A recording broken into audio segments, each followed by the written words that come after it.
Ew, gotta get rid of this old Backstreet Boys t-shirt. Tell me why. Because it stinks, boys. Tell me why. I've washed it so many times, but the odor won't come out. Tell me why. No, you tell me why I can't get rid of this odor. Have you tried Downy Rinse and Refresh? It doesn't just cover up odors, it helps remove them. Wow, it worked, guys. Yeah. Downy Rinse and Refresh removes more odor in one wash than the leading value detergent in 3 washes. Find it wherever you buy laundry products. I need new music. This is the JJO Discover New Music Podcast. Listen, rate, share, subscribe.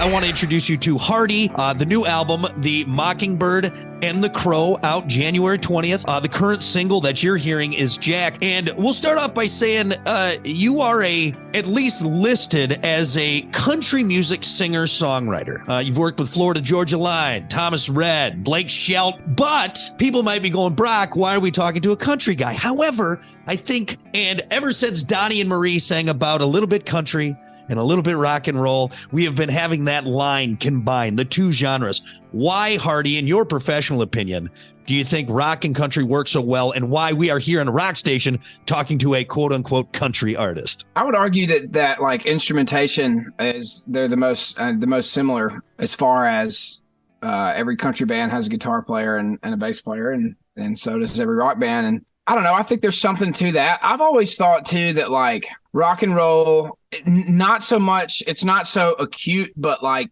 the demographic is very similar in a weird way. And I haven't like pinned that down yet, but it's something about like the working man, and like there's just something about that rock and roll has always to me appealed to as much as the country market as well. So I don't know, but I'm happy that they've they're cousins or whatever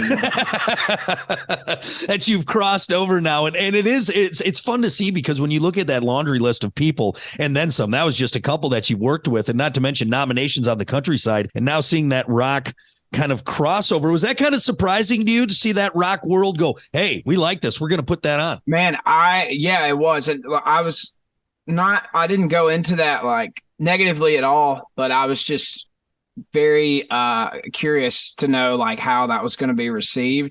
And I'm just really thankful, man, that you guys in the rock world are taking me in. I'm like, it's freaking cool, man. It's because I've just grown up on rock and roll, and I've loved rock and roll for so long. So it's cool to be a part of that community and to be accepted, man. I'm stoked about it. So when promotions came up, said, hey, Hardy, we're going to try this out here, what do you think about this? You're like, oh, guys, this could end horribly, but look at you now. You're doing great. You're doing great. Especially on the rock side, we're like, man, we think they're going to dig it, so you might as well go for it. And here we are, man. I'm just stoked. That's cool, man. Well, we're glad to have you here. And obviously the song is doing great. Again, Jack is what people have been hearing now, just that first little taste, at least in our area genre of music. You mentioned there, you've loved rock and roll for a long time. And in my research, I found that your dad was a major influence on you and the music, and some of your early memories, fondest memories are listening to him. What kind of influences did he bring on? Was there country and rock? Was it all over the place? Talk about that, because I know that's so important for artists.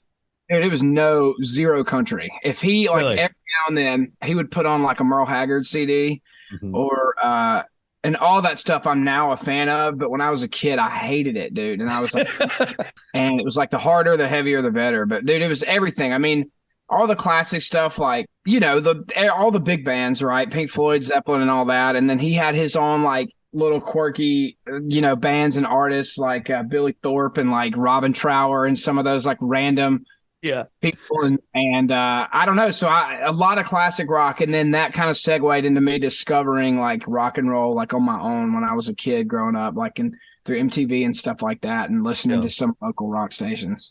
Writing a record. And again, just referencing back to who you've worked with before, with this one, with your now second album, The Mockingbird and The Crow, were you like, all right, I'm writing a country album with a rock feel, I'm writing a rock album with a country feel? Was that even in your thought process, or were you just writing? Man, honestly, I was just writing until I had I would say 8 songs on hold for the record that I knew I was going to cut. And me and my producer, Joey, looked down and we were like, man, this is like half and half. Like it's half rock, and it's like half of the songs are heavy and half of them are like regular country songs. And then from then forward, I kind of went into it consciously saying like, let's write literally a half and half record. But it kind of, the first half of it happened on accident, and then the back half was a little more intentional. And we actually didn't write the Mockingbird and the Crow until that was the last song we wrote for the record. Really? I'd had that idea, and I'd written that title down, and I didn't even know like that it would be for this record. I just thought that sounded cool. And then I got together with some guys, and they were like, can't we just write one more for your record? Because I thought my record was done. And I was like, no, I'm done. And then I started looking at my ideas, and I was like, man, that'd be a really good title for this record. So we ended up writing it, and it was the last song we cut for the record. Oh, that's cool. Is it easier to write for yourself? Do you just write for yourself and then hope that it sticks for another artist? Or is it harder when you got to sit down and say, I'm writing a song for me, as opposed to maybe writing for Blake or Florida Georgia Line or whoever? I would say, no, I think it's easier to write for myself because it's a little more free and there's not as many like rules, I guess you would say, you know. You can kind of say what you're really thinking as opposed to sugarcoating it sometimes, because not everybody is going to say it the way that you would say it.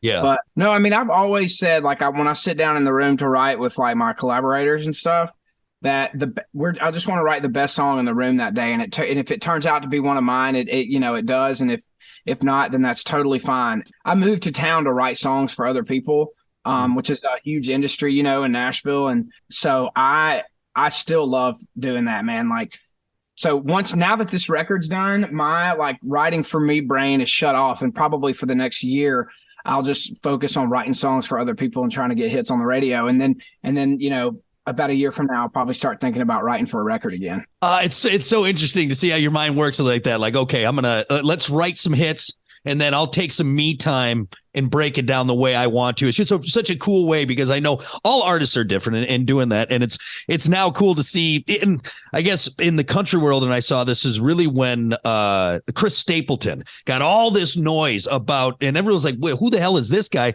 Then you look at all the songs he's written, and it's kind of with you in that same vein as now you've been thrust into the front. And is that kind of weird too? Like, oh, I'm usually back here just writing down, and now I'm on the front of the, you know, I'm at the mic. Definitely, man. Especially my first like couple years into it, because I kind of went into the artist thing like I was just a songwriter, and for a long time that's all I wanted to be. And I, for lack of a better term, kind of got talked into doing the artist thing, and I just had a lot of people being like, "You should do it, you should do it, you should do it." So, and then Big Loud offered me a record deal, and I was like, "All right, I'll do it. I'll give it a shot." So that, like, losing your anonymity a little bit and being the person like in the front, it was weird for a couple of years, and it definitely took some getting used to. Like, people that, you know, really want to be an artist kind of, they like strive for that, and they kind of wish, you know, that they like that will happen to them one day. And for me, it was just kind of a shock, because I was like, man, I didn't know if I was expecting all of this. A little bit of a shock, but I'm totally used to it now, and I love it. Madison Solid Rock 94.1 JJO and JJO Discover New Music. Our guest this week is Hardy.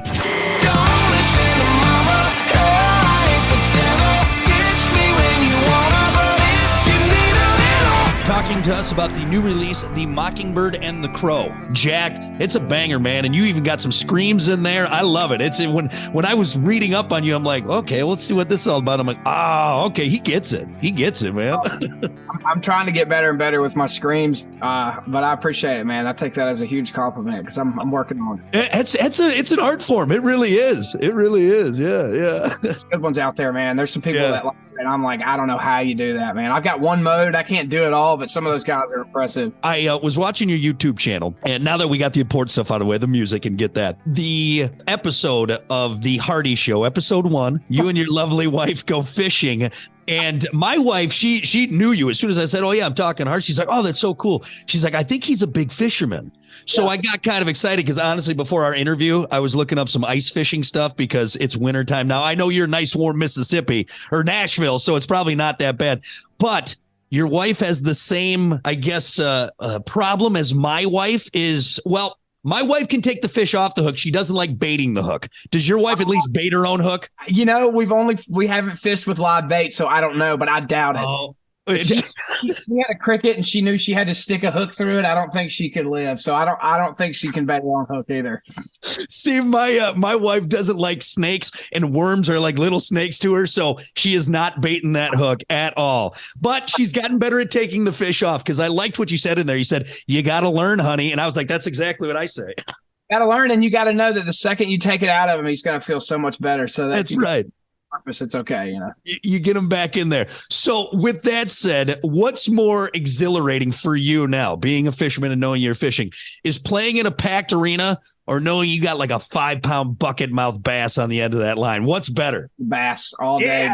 Yes. Hold on, give me 1 second. I'll show you something. Yes, I love it. I love it. Right there, baby. Oh my God, look at that. Oh, I am a jealous man. I love it. I love it. So when did you catch that bad boy? I caught that one on the Harpeth River in Nashville about 2000. I think that was 2019. 2019. Nice. 9.5 pounds. I love it, dude. Oh. I've told people this before, like killing a really good deer or catching a really big bass are two of the most thrilling things that I like. Those are my top two. And like nothing, it's something about it, man, that nothing, even as cool as my life is and my career and all the cool moments, nothing can beat that excitement, dude. They just can't. I love it. Well, I hope we could go fishing someday, because I think you and I'd have a good time. I wasn't able to get mine mounted, but my biggest one was right before my daughter was born. My wife was like 8 months, like she was ready to pop on a bank of a lake near we live by on 4-pound test on an ultralight. It was 5 pounds, 22 inches. And it was, oh my God, it was amazing. It was absolutely amazing.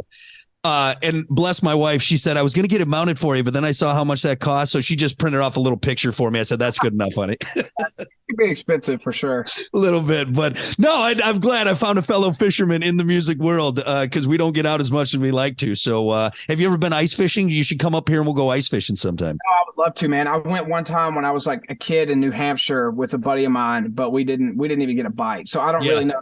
And I wasn't like drinking them, but I've heard like sitting in the ice house or whatever you call it and drinking beers and like just hanging out is like just as much fun as like the actual fishing. Oh, let me correct myself. Why don't you come up here? We'll sit in a shanty and drink beer and maybe catch a fish. How about that? That's better. That sounds good. I love it. All right, good. Well, nice to know I got a fellow fisherman here. We'll get out there and hit the water one of these times. Before you go now, rapid fire. I do this with everyone. There's no wrong answers. You just go with what's in your heart. Okay. First one, waffles or pancakes? Waffles. Are you a Waffle House guy? Yeah, somewhat. Yeah. If I'm really drunk at the end of the night. What is it about Waffle House? You only go there drunk. You never go there sober, ever. Open, man. Oh, I love drunk Waffle House. Drum solo or guitar solo? Guitar solo. George Jones or George Strait? George Jones. Sammy Hagar or David Lee Roth? David Lee Roth. Would you rather see Bigfoot or El Chupacabra? Bigfoot. Is Mississippi a Bigfoot state? You guys get into Bigfoot down there, don't you? Chitto Swamp Monster. Boca Chitto is a Choctaw Indian reservation, and there's an alleged swamp monster like Sasquatch that lives out there. Oh, so it's a swamp monster / Sam Squatch is what it is. I like it. All right, and I don't ask this one, everyone, but you're a cool enough guy. I think I can get away with it. Would you rather have wiener size nipples or a nipple size wiener? Wiener size nipples, dude, for sure. I think that's the right answer, isn't it? I think so. What's the other one, man? That's lame. You tape them down, maybe have a little fun with it. You figure it out. Yeah, just wear a hoodie every day. There you go. You'll be fine. I like baggy clothes anyway, so it works out. Thank you for humoring me, Mr. Hardy. I cannot wait to hear more from you. And again, thanks for taking the time. Everyone, the new album, The Mockingbird and The Crow, out January 20th. Keep it spinning. You keep hearing Jack and all the great stuff on there. Appreciate it, man, and congrats on everything. And I can't wait to catch up with you. Thank you very much, man. We'll go ice fishing sometime soon. This is the JJO Discover New Music Podcast. Listen, rate, share, subscribe. Discover new music now at WJJO.com, in the JJO app, or wherever you get your podcasts.